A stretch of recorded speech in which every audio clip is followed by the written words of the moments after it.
Chapter 44. Elizabeth had settled it that Mr. Darcy would bring his sister to visit her the very day after her reaching Pemberley, and was consequently resolved not to be out of sight of the inn the whole of that morning. But her conclusion was false, for on the very morning after their arrival at Lambton, these visitors came. They had been walking about the place with some of their new friends, and were just returning to the inn to dress themselves for dining with the same family, when the sound of a carriage drew them to a window, and they saw a gentleman and a lady in a curricle driving up the street. Elizabeth immediately recognized the livery, guessed what it meant, and imparted no small degree of her surprise to her relations by acquainting them with the honor which she expected. Her uncle and aunt were all amazement, and the embarrassment of her manner as she spoke, joined to the circumstance itself, and many of the circumstances of the preceding day, opened to them a new idea on the business. Nothing had ever suggested it before, but they felt that there was no other way of accounting for such attentions from such a quarter than by supposing a partiality for their niece. While these newly born notions were passing in their heads, the perturbation of Elizabeth's feelings was at every moment increasing. She was quite amazed at her own discomposure, but amongst other causes of disquiet, she dreaded lest the partiality of the brother should have said too much in her favor, and, more than commonly anxious to please, she naturally suspected that every power of pleasing would fail her. She retreated from the window, fearful of being seen, and as she walked up and down the room, endeavoring to compose herself, saw such looks of inquiring surprise in her uncle and aunt as made everything worse. Miss Darcy and her brother appeared, and this formidable introduction took place. With astonishment did Elizabeth see that her new acquaintance was at least as much embarrassed as herself. Since her being at Lambton, she had heard that Miss Darcy was exceedingly proud. But the observation of a very few minutes convinced her that she was only exceedingly shy. She found it difficult to obtain even a word from her beyond a monosyllable. Miss Darcy was tall and on a larger scale than Elizabeth, and though little more than 16, her figure was formed, and her appearance womanly and graceful. She was less handsome than her brother, but there was sense and good humor in her face, and her manners were perfectly unassuming and gentle.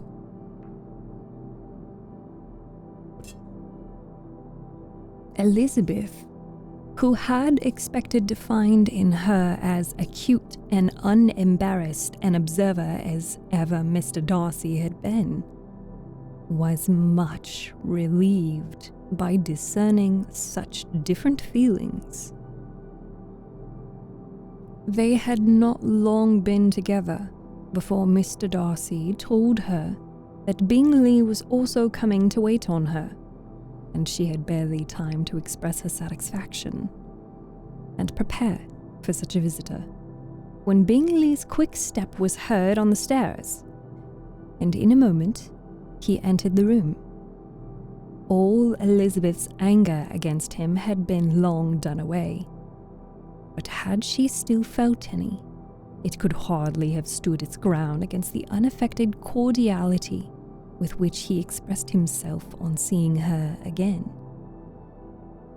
He inquired in a friendly, though general way, after her family, and looked and spoke with the same good-humoured ease that he had ever done. To Mr. and Mrs. Gardiner, he was scarcely a less interesting personage than to herself. They had long wished to see him. The whole party before them, indeed, excited a lively attention. The suspicions which had just arisen of Mr. Darcy and their niece directed their observation towards each with an earnest, though guarded, inquiry. And they soon drew from those inquiries the full conviction that one of them at least knew what it was to love. Of the lady's sensations, they remained a little in doubt, but that the gentleman was overflowing with admiration was evident enough. Elizabeth, on her side, had much to do.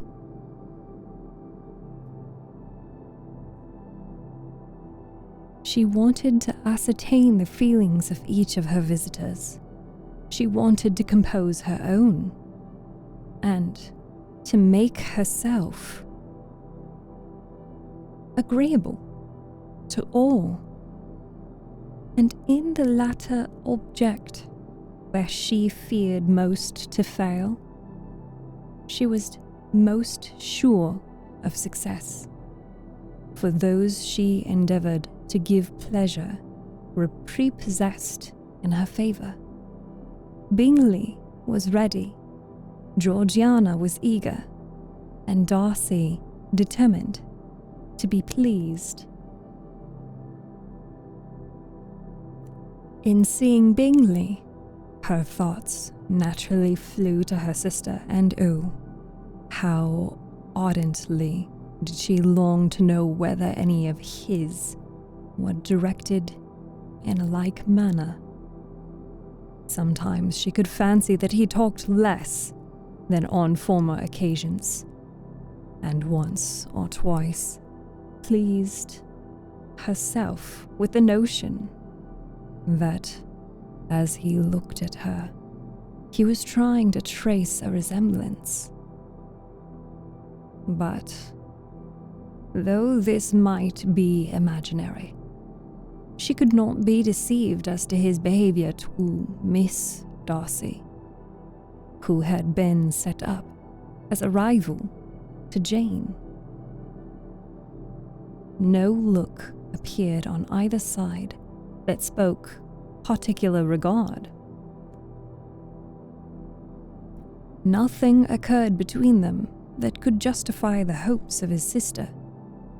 On this point, she was soon satisfied, and 2 or 3 little circumstances occurred ere they parted, which, in her anxious interpretation, denoted a recollection of Jane, and not untinctured by tenderness, and a wish of saying more that might lead to the mention of her, had he dared. He observed her a moment when others were talking together, and in a tone which had something of regret, that it was a very long time since he had had the pleasure of seeing her. And before she could reply, he added, "It is above 8 months. We have not met since the 26th of November, when we were all dancing together at Netherfield."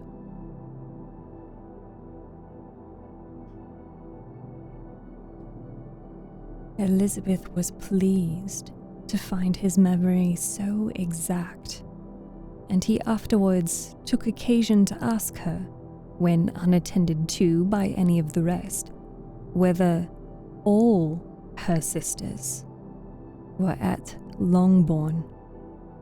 There was not much in the question, nor in the preceding remark, but there was a look and a manner which gave them meaning.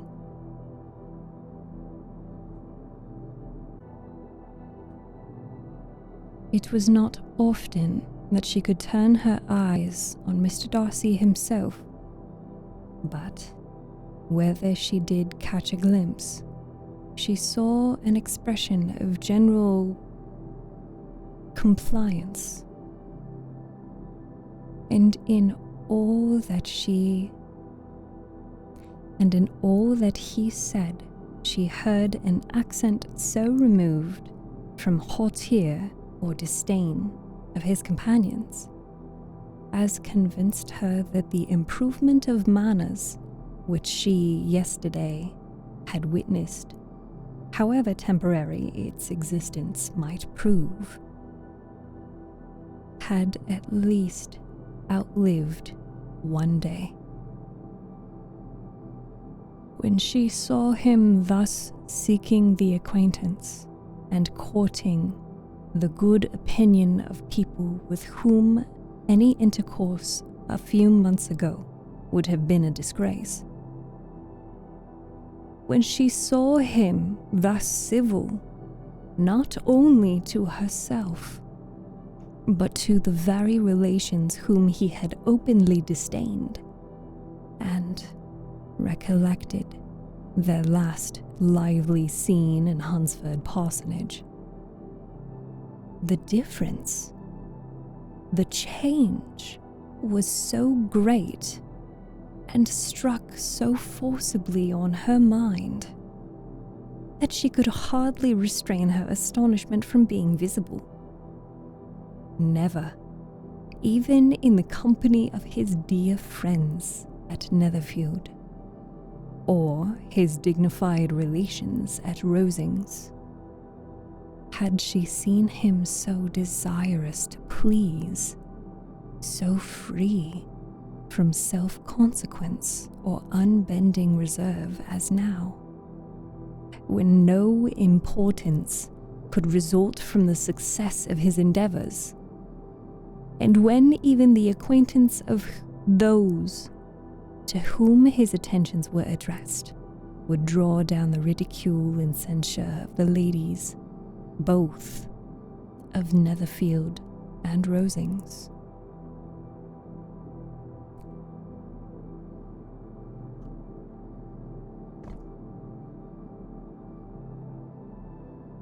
Their visitors stayed with them above half an hour, and when they rose to depart, Mr. Darcy called on his sister to join him in expressing their wish of seeing Mr. and Mrs. Gardiner and Miss Bennet to dinner at Pemberley before they left the country. Miss Darcy, though with a diffidence which marked her little in the habit of giving invitations, readily obeyed. Mrs. Gardiner looked at her niece, desirous of knowing how she, whom the invitation most concerned, felt disposed as to its acceptance. But Elizabeth had turned away her head, presuming, however, that this studied avoidance spoke rather a momentary embarrassment than any dislike of the proposal. And seeing in her husband, who was fond of society, a perfect willingness to accept it, she ventured to engage for her attendance, and the day after the next was fixed on. Bingley expressed great pleasure in the certainty of seeing Elizabeth again, having still a great deal to say to her, and many inquiries to make after all their Hertfordshire friends.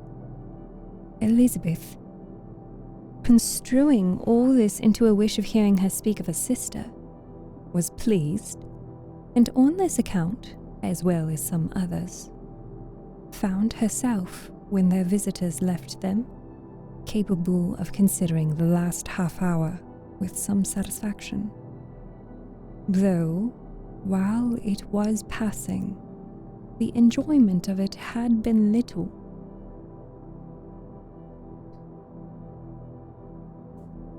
Eager to be alone, and fearful of inquiries or hints from her uncle and aunt, she stayed with them only long enough to hear their favourable opinion of Bingley, and then hurried away to dress.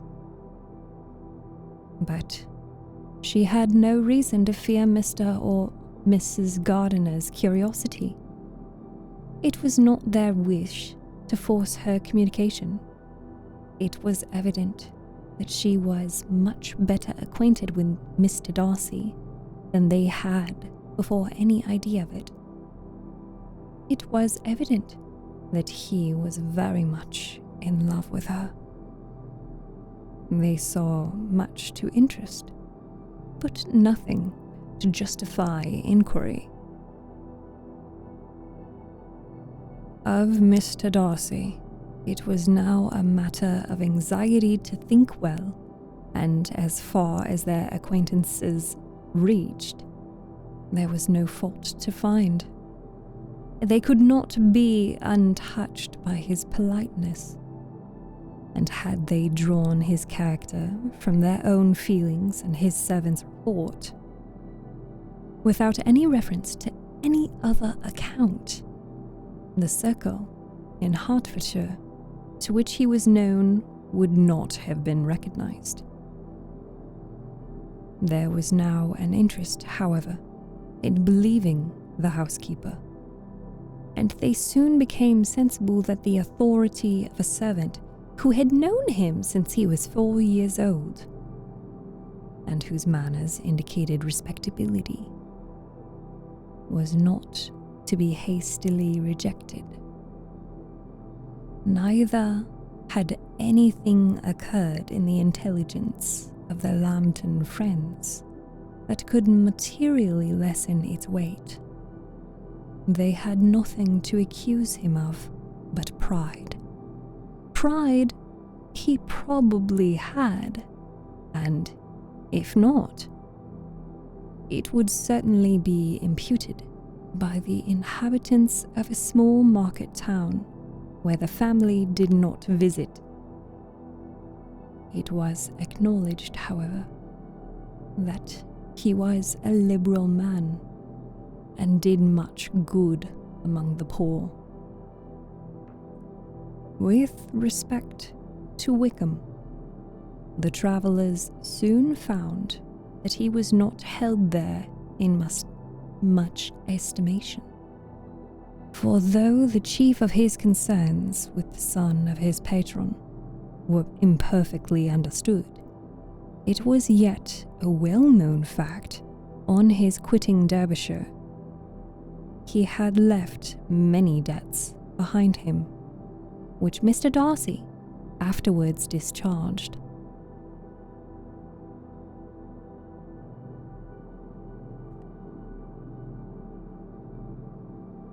As for Elizabeth, her thoughts were at Pemberley this evening more than the last, and the evening, though as it passed it seemed long, was not long enough to determine her feelings toward one in that mansion, and she lay awake 2 whole hours endeavoring to make them out.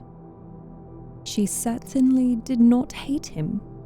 No, hatred had vanished long ago, and she had almost as long been ashamed of ever feeling a dislike against him. That could be so called. The respect created by the conviction of his valuable qualities, though at first unwillingly admitted, had for some time ceased to be repugnant to her feelings, and it was now heightened into somewhat of a friendlier nature by the testimony so highly in his favor, and bringing forward his disposition in so amiable a light, which yesterday had produced. Above all, above respect and esteem, there was a motive within her of goodwill which could not be overlooked. It was gratitude. Gratitude not merely for having once loved her, but for loving her still well enough to forgive all the petulance and acrimony of her manner in rejecting him, and all the unjust accusations accompanying her rejection. He, who she had been persuaded would avoid her as his greatest enemy, seemed, on this accidental meeting, most eager to preserve the acquaintance. And without any indelicate display of regard or any peculiarity of manner where their 2 selves were once concerned, was soliciting the good opinion of her friends, and bent on making her known to his sister. Such a change in a man of so much pride, exciting not only astonishment, but gratitude. For to love, ardent love, it must be attributed, and as such its impression on her was a sort to be encouraged, as by no means unpleasing, though it could not be exactly defined. She respected, she esteemed, she was grateful to him.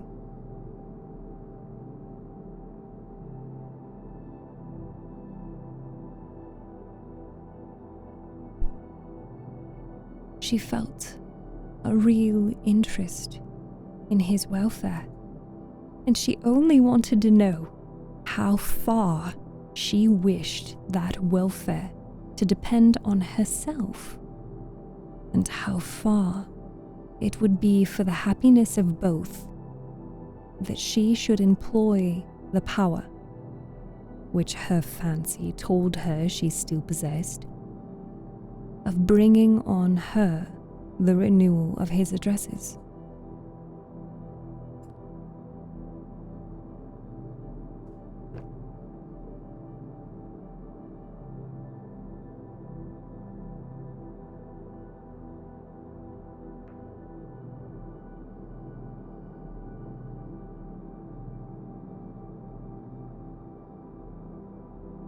It had been settled in the evening between the aunt and the niece that such a striking civility as Miss Darcy's in coming to see them on the very day of her arrival at Pemberley, for she had reached it only to a late breakfast, ought to be imitated though it could not be equalled.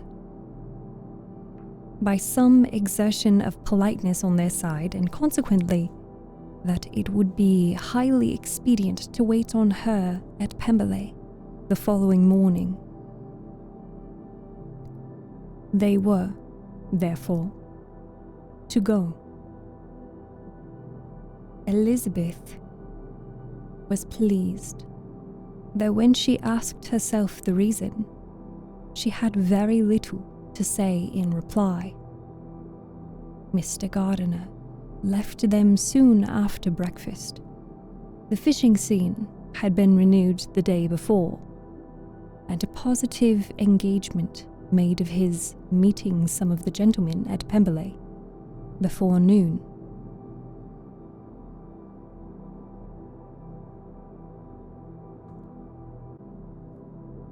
Chapter 45. Convinced as Elizabeth now was that Miss Bingley's dislike of her had originated in jealousy, she could not help feeling how unwelcome her appearance at Pemberley must be to her, and was curious to know with how much civility on that lady's side the acquaintance would now be renewed. On reaching the house, they were shown through the hall into the saloon, whose northern aspect rendered it delightful for summer. Its windows opening to the ground admitted a most refreshing view of the high woody hills behind the house, and of the beautiful oaks and Spanish chestnuts which were scattered over the intermediate lawn. In this house, they were received by Miss Darcy, who was sitting there with Mrs. Hurst and Miss Bingley, and the lady with whom she lived in London. Georgiana's reception of them was very civil, but attended with all the embarrassment which, though proceeding from shyness and the fear of doing wrong, would easily give to those who felt themselves inferior the belief of her being proud and reserved. Mrs. Gardiner and her niece, however, did her justice and pitied her. By Mrs. Hurst and Miss Bingley, they were noticed only by a curtsy, and on their being seated, a pause, awkward as such pauses must always be, succeeded for a few moments. It was first broken by Mrs. Annesley, a genteel, agreeable-looking woman, whose endeavour to introduce some kind of discourse proved her to be more truly well-bred than either of the others, and between her and Mrs. Gardiner, which occasionally, with occasional help from Elizabeth, the conversation was carried on. Miss Darcy looked as if she wished for courage enough to join in it, and sometimes did venture a short sentence when there was least danger of its being heard. Elizabeth soon saw that she herself closely watched by Miss Bingley, and that she could speak not a word, especially to Miss Darcy, without calling her attention. This observation would not have prevented her from trying to talk to the latter, but they had not been seated at an inconvenient distance, and she was not sorry to be spared the necessity of saying much. Her own thoughts were employing her. She expected every moment that some of the gentlemen would enter the room. She wished, she feared, that the master of the house might be amongst them. And whether she wished or feared it most, she could scarcely determine. After sitting in this manner a quarter of an hour without hearing Miss Bingley's voice, Elizabeth was roused by receiving from her a cold inquiry after the health of her family. She answered with equal indifference and brevity, and the other said no more. The next variation which their visit afforded was produced by the visit of servants, with cold meat, cake, and a variety of all the finest fruits in season. But this did not take place till after many a significant look and smile from Mrs. Annesley to Miss Darcy had been given to remind her of her post.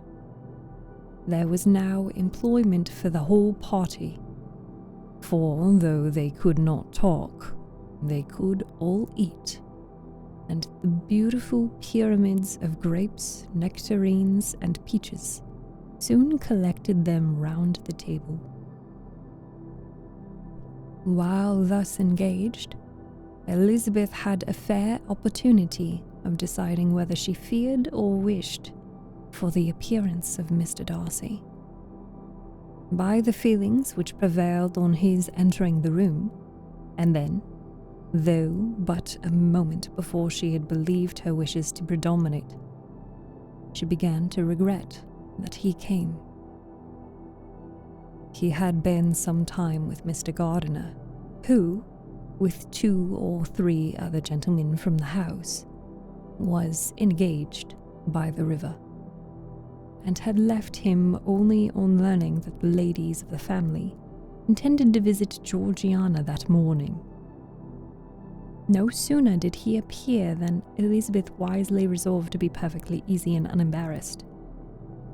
A resolution the more necessary to be made, but perhaps not the more easily kept, because she saw that the suspicions of the whole party were awakened against them, and that there was scarcely an eye which did not watch his behaviour when he first came into the room.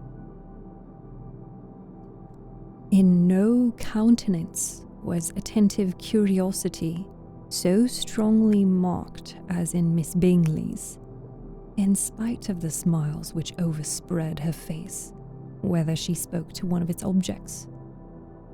For jealousy had not yet made her desperate, and her attentions to Mr. Darcy were by no means over. Miss Darcy, on her brother's entrance, exerted herself much more to talk, and Elizabeth saw that he was anxious for his sister and herself to get acquainted, and forwarded, as much as possible, every attempt at conversation on either side. Miss Bingley saw all this likewise, and, in the imprudence of anger, took the first opportunity of saying with sneering civility, "Pray, Miss Eliza, are not the militia removed from Meryton? They must be a great loss to your family." In Darcy's presence, she dared not mention Wickham's name, but Elizabeth instantly comprehended that he was uppermost in her thoughts, and the various recollections connected with him gave her a moment's distress. But, exerting herself vigorously to repel the ill-natured attack, she presently answered the question. In a tolerably detached tone. While she spoke, an involuntary glance showed her Darcy, with a heightened complexion, earnestly looking at her, and his sister overcome with confusion, and unable to lift up her eyes. Had Miss Bingley known what pain she was then giving her beloved friend, she undoubtedly would have refrained from the hint, but she had merely intended to discompose Elizabeth by bringing forward the idea of a man to whom she believed her partial, to make her betray a sensibility which might injure her in Darcy's opinion, and perhaps to remind the latter of all the follies and absurdities by which some part of her family were connected with the call.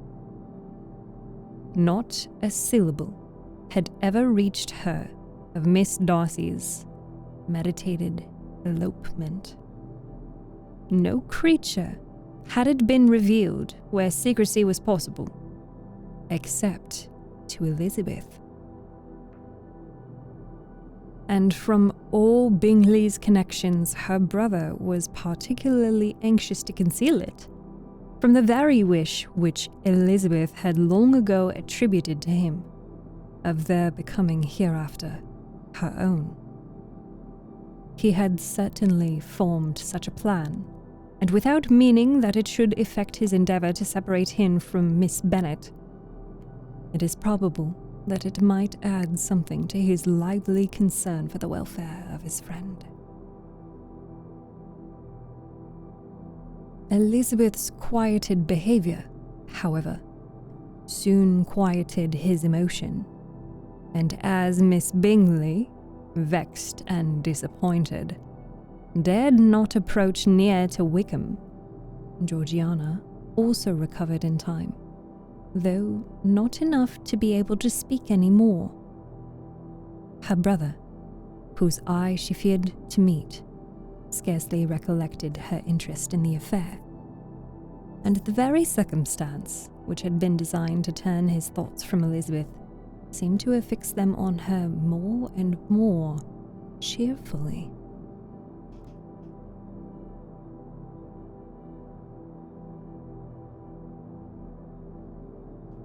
Their visit did not continue long after the question and answer above mentioned, and while Mr. Darcy was attending them to their carriage, Miss Bingley was venting her feelings and criticisms on Elizabeth's person, behaviour, and dress. But Georgiana would not join her. Her brother's recommendation was enough to ensure her favour. His judgment could not err. And he had spoken in such terms of Elizabeth as to leave Georgiana without the power of finding her otherwise than lovely and amiable. When Darcy returned to the saloon, Miss Bingley could not help repeating to him some part of what she had been saying to his sister. "How very ill Miss Eliza Bennet looks this morning, Mr. Darcy," she cried. "I've never in my life saw someone so much altered as she is since the winter. She's grown so brown and coarse. Louisa and I were agreeing that we should not have known her again." However little Mr. Darcy might have liked such an address, he contented himself with coolly replying that he perceived no other alteration than her being rather tanned, no miraculous consequence of being travelled in the summer. "For my own part," she rejoiced, "I must confess that I never could see any beauty in her. Her face is too thin, her complexion has no brilliancy, and her features are not at all handsome. Her nose wants character. There is nothing marked in its lines. Her teeth are tolerable, but not out of the common way. And as for her eyes, which have sometimes been called so fine, I could never see anything extraordinary in them. They have a sharp, shrewish look, which I do not like at all. And in her air altogether there is a self-sufficiency without fashion, which is intolerable."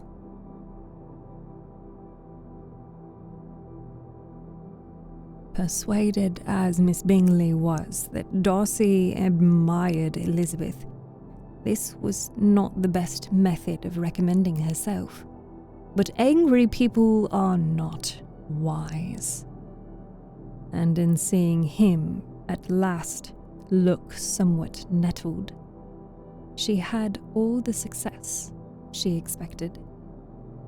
He was resolutely silent however. And, from a determination of making him speak, she continued. I remember, when we first knew her in Hertfordshire, how amazed we all were to find that she was a very reputed beauty. And I particularly recollect your saying one night after they had been dining at Netherfield, she a beauty. I should as soon call her mother a wit. But afterward, she seemed to improve on you, and I believe you thought her rather pretty at one time. Yes, replied Darcy, who could contain himself no longer. But that was only when I first saw her, for it is many months since I have considered her as one of the handsomest women of my acquaintance.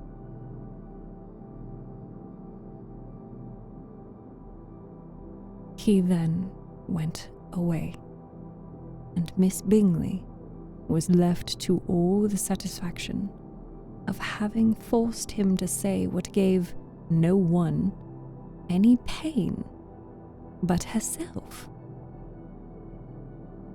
Mrs. Gardiner and Elizabeth talked of all that had occurred during their visit as they returned, except what had particularly interested them both. The look and behavior of everybody they had seen were discussed, except of the person who had mostly engaged their attention. They talked of his sister, his friends, his house, his fruit, of everything but himself. Yet, Elizabeth was longing to know what Mrs. Gardiner thought of him, and Mrs. Gardiner would have been highly gratified by her niece's beginning the subject.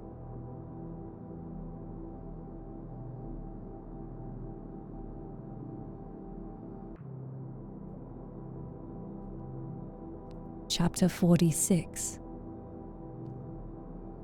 Elizabeth had been a good deal disappointed in not finding a letter from Jane on their first arrival at Lambton.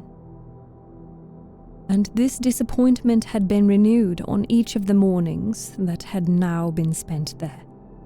But on the third, her repining was over, and her sister justified, by the receipt of 2 letters from her at once. Of one which was marked that it had been missent elsewhere. Elizabeth was not surprised at it, as Jane had written the direction remarkably ill.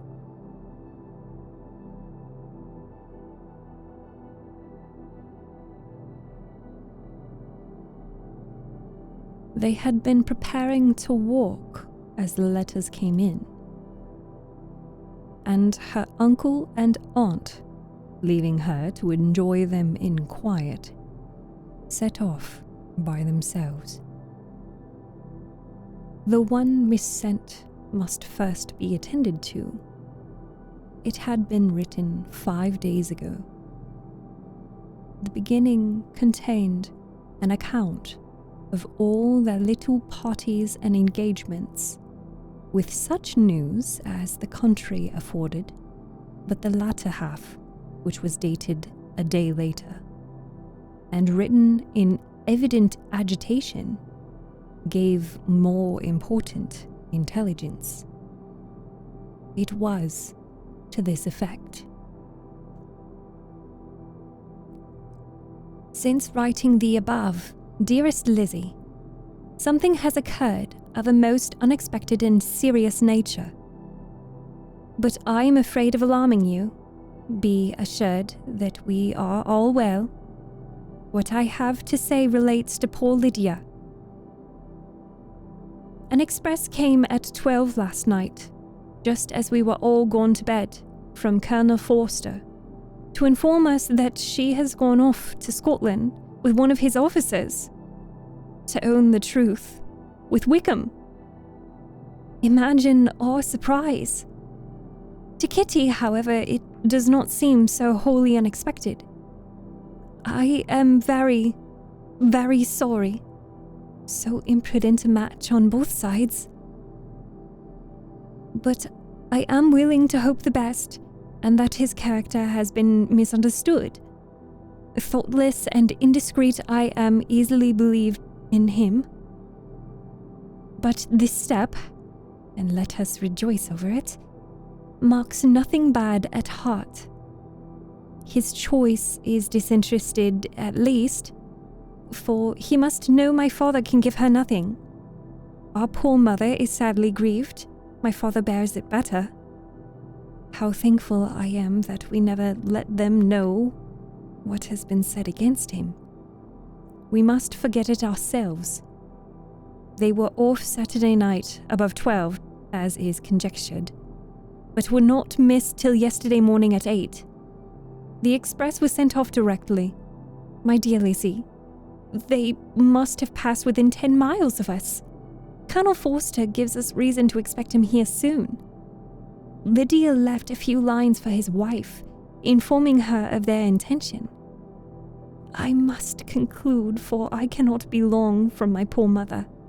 I'm afraid you will not be able to make it out, but I hardly know what I have written. Without allowing herself time for consideration, and scarcely knowing what she felt, Elizabeth, on finishing this letter, instantly seized the other, and opening it with the utmost impatience, read as follows. It had been written a day later than the conclusion of the first.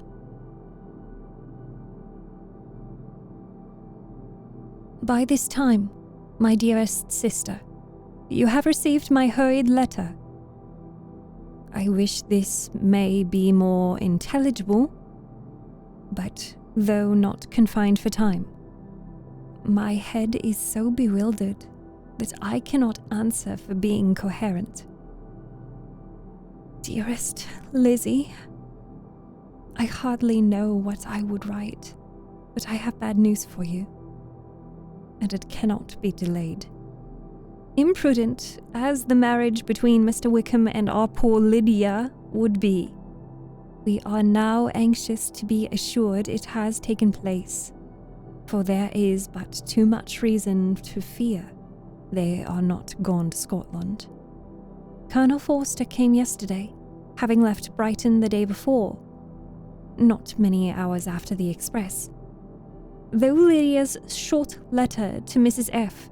gave them to understand that they were going to Gretna Green, something was dropped off by Denny expressing his belief that W. never intended to go there, or to marry Lydia at all, which was repeated to Colonel F., who, instantly taking the alarm, set off from B, intending to trace their route. He did trace them easily to Clapham, but no further, for on entering that place they removed into a hackney coach and dismissed the chase that brought them from Epsom. All that is known after this, that they were seen to continue the London road. I know not what to think. After making every possible inquiry on that side London, Colonel Forster came on into Hertfordshire, anxiously renewing them at all the turnpikes, and at the inns in the Barnet and Hatfield, but without any success. No such people had seen them pass through. With the kindest concern, he came on to Longbourn, and broke his apprehensions to us in a manner most creditable to his heart. I am sincerely grieved for him and Mrs. Forster, but no one can throw any blame on them. Our distress, my dear Lizzie, is very great. My father and mother believe the worst, and I cannot think so ill of him. Many circumstances might make it more eligible for them to be married privately in town than to pursue their first plan, and even if he could form such a design against a young woman of Lydia's connections, which is not likely, can I suppose her so lost to everything? Impossible. I grieve to find, however, that Colonel Forster is not disposed to depend upon their marriage. He shook his head when I expressed my hopes and said he feared Wickham was not a man to be trusted. My poor mother is really ill and keeps her room. Could she exert herself? Would it be better? But this is not to be expected. As to my father, I never in my life saw him so affected. Poor Kitty has anger for having concealed their attachment, but as it was a matter of confidence, you cannot wonder. I am truly glad, dearest Lizzie, that you have been spared something of these distressing scenes. But now, as the first shock is over, shall I own that I long for your return? I am not so selfish, however, as to press for it, if inconvenient. Adieu. I take up my pen again, to do what I have just told you I would not. But circumstances are such that I cannot help earnestly begging you all to come here as soon as possible. I know my dear uncle and aunt so well that I am not afraid of requesting it, though I have still something more to ask of the former. My father is going to London with Colonel Forster instantly to try to recover her. What he means to do, I am sure I know not. But his excessive distress will not allow him to pursue any measure in the best and safest way. And Colonel Forster is obliged to be at Brighton again tomorrow evening. In such an exigence, my uncle's advice and assistance would be everything in the world. He will immediately comprehend what I must feel, and I rely upon his goodness. Oh, where is my uncle? Cried Elizabeth, darting from her seat as she finished the letter. An eagerness to follow him without losing a moment of time so precious. But as she reached the door, it was opened by a servant, and Mr. Darcy appeared. Her pale face and impetuous manner made him start, and before he could recover himself to speak, she, in whose mind every idea was superseded by Lydia's situation, hastily exclaimed, "I beg your pardon, but I must leave you. I must find Mr. Gardiner this moment on business that cannot be delayed. I have not an instant to lose." "Good God, what is the matter?" cried he, with more feeling than politeness. Then recollecting himself, "I will not detain you a minute, but let me, or let the servant go after Mr. and Mrs. Gardiner. You are not well enough, you cannot go yourself." Elizabeth hesitated, but her knees trembled under her, and she felt how little would be gained by her attempting to pursue them. Calling back the servant, therefore, she commissioned him, though in so breathless an accent as made her almost unintelligible, to fetch his master and mistress home immediately. On his quitting the room, she sat down, unable to support herself and looking so miserably ill that it was impossible for Darcy to leave her, or to refrain from saying in a tone of gentleness and commiseration, "Let me call your maid. Is there nothing you could take to give you present relief? A glass of wine? Shall I get you one? You are very ill." "No, I thank you," she replied, endeavoring to recover herself. "There is nothing the matter with me. I am quite well.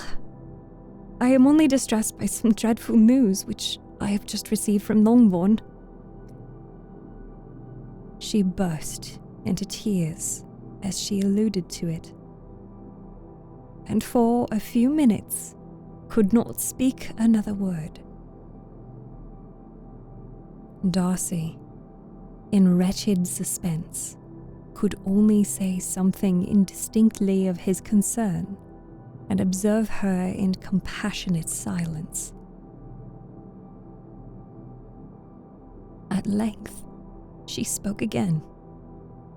"I have just had a letter from Jane with such dreadful news. It cannot be concealed from anyone. My younger sister has left all her friends, has eloped, has thrown herself into the power of Mr. Wickham. They are gone off together from Brighton. You know him too well to doubt the rest. She has no money, no connections.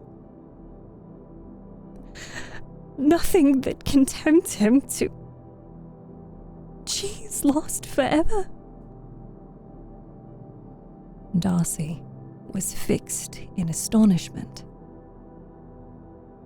"When I consider," she added, in a yet more agitated voice, "that I might have prevented it, I, who knew what he was, had I but explained some part of it only, some part of what I learned to my own family. Had his character been known, this could not have happened. But it is all too late now." "I'm grieved indeed," cried Darcy. "Grieved, shocked. But is it certain? Absolutely certain?" "Yes, oh, yes. They left Brighton together on Sunday night and were gone almost to London. But not beyond. They're certainly not gone to Scotland." "And what has been done? What has been attempted to recover her?" "My father has gone to London, and Jane has written to beg my uncle's immediate assistance. We shall be off, I hope, in half an hour, but nothing can be done. I know very well that nothing can be done. How is such a man to be worked on? How are they even to be discovered? I have not the smallest hope. It is every way horrible." Darcy shook his head in silent acquiescence. "My eyes were open to his real character. Had I known what I ought, what I dared to do. But I knew not. I was afraid of doing too much. Wretched mistake." Darcy made no answer. He seemed scarcely to hear her, and was walking up and down the room in earnest meditation. His brow contracted, his air gloomy. Elizabeth soon observed, and instantly understood it. Her power was sinking. Everything must sink under such a proof of family weakness, such an assurance of the deepest disgrace. She could neither wonder nor condemn, but the belief of his self-conquest brought nothing consolatory to her bosom, afforded no palliation of her distress. It was, on the contrary, exactly calculated to make her understand her own wishes. and never had she so honestly felt that she could have loved him as now, when all love must be vain. But self, though it would intrude, could not engross her. Lydia, the humiliation, the misery she was bringing on them all, soon swallowed up every private care. And covering her face with her handkerchief, Elizabeth was soon lost to everything else. And, after a pause of several minutes, was only recalled to a sense of her situation by the voice of her companion, who, in a manner which, though it spoke compassion, spoke likewise restraint, said, "I am afraid you have been long desiring my absence, nor have I anything to plead in excuse of my stay, but real, though unavailing, concern. Would to heaven that anything could either be said or done on my part that might offer consolation to such distress, but I will not torment you with vain wishes, which may seem purposely to ask for your thanks. This unfortunate affair will, I fear, prevent my sisters having the pleasure of seeing you at Pemberley today." Yes. Be so kind as to apologize for us to Miss Darcy. Say that urgent business calls us home immediately. Conceal the unhappy truth as long as it is possible. I know it cannot be long. He readily assured her of his secrecy, again expressed his sorrow for her distress, wished it to be a happier conclusion than there was at present reason to hope, and leaving his compliments for her relations, with only one serious parting look, went away.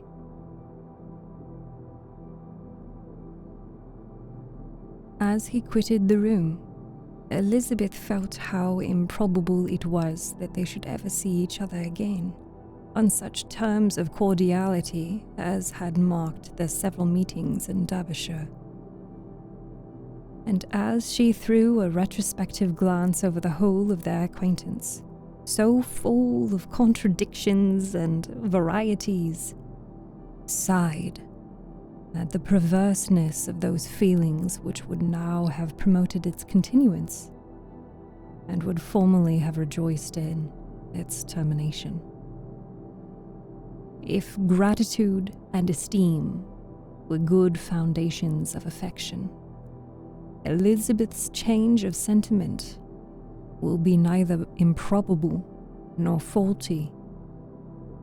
But if otherwise, if regard springing from such sources is unreasonable or unnatural, in comparison of what is so often described as arising on a first interview with its object, and even before two words have been exchanged, nothing can be said in her defense, except that she had given somewhat of a trial to the latter method in her partiality for Wickham, and that its ill success might, perhaps, authorize her to seek the other less interesting mode of attachment. Be that as it may, she saw him go with regret, and in this early example of what Lydia's infamy must produce, found additional anguish as she reflected on the wretched business.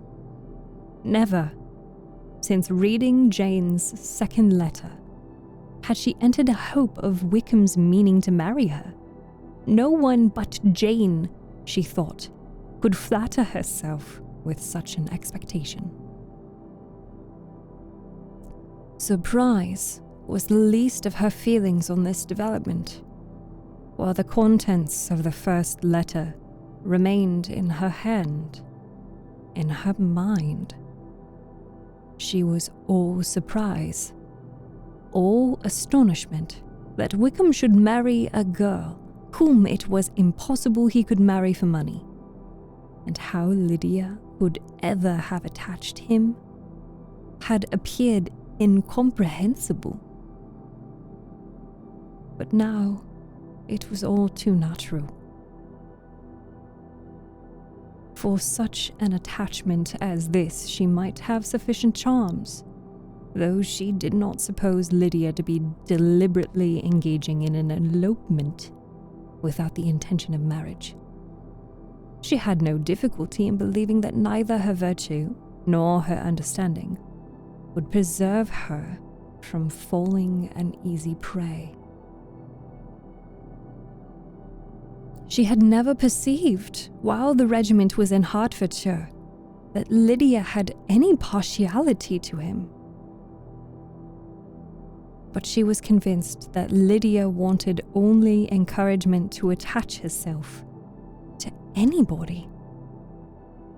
Sometimes one officer, sometimes another, had been her favourite, as their attentions raised them in her opinion. Her affections had continually been fluctuating, but never without an object: the mischief of neglect and mistaken indulgence towards such a girl. Ah, how acutely did she now feel it! She was wild to be at home, to hear, to see, to be upon the spot, to share with Jane in the cares that must now fall wholly upon her. In a family so deranged, a father absent, a mother incapable of exertion, and requiring constant attendance.